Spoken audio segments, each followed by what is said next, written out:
位伫中西区这间便当店，因为有约外送的对象，包括病院、诊所甲公家机关单位，因此业者伫便当盒仔外面，拢会事先写上一寡轻松加油的话语，希望为第一线的防疫人员来加油打气。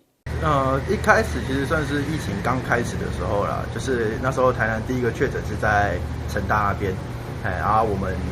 就想说要去送去成大的时候，那时候医护人员是最辛苦的，所以就想说，因为我跟我太太两个人之前都是服务业的，有时候都是会因为可能客人一句说你们服务很好，然后就比较会开心一整天，然后我们也是用这种想法下去想说稍微写一行字，然后只是简单一句辛苦了，就希望他们能够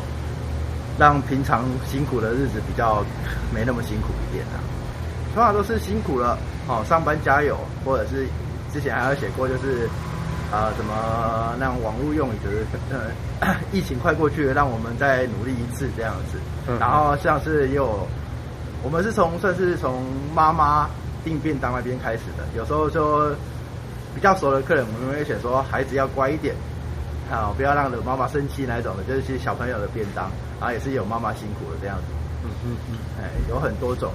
除了用心制作每一个便当，加每一道菜色的摆盘，最后伫便当完成的时阵，搁伫包装顶面留下一个小小的惊喜。虽然业者写的只是简单的几句，上班加油，辛苦啊，食饱充电搁加油等。不过嘛有网友来po文分享暖心的便当。得到不少的按赞留言。台南新闻林跟刘品言采访报道。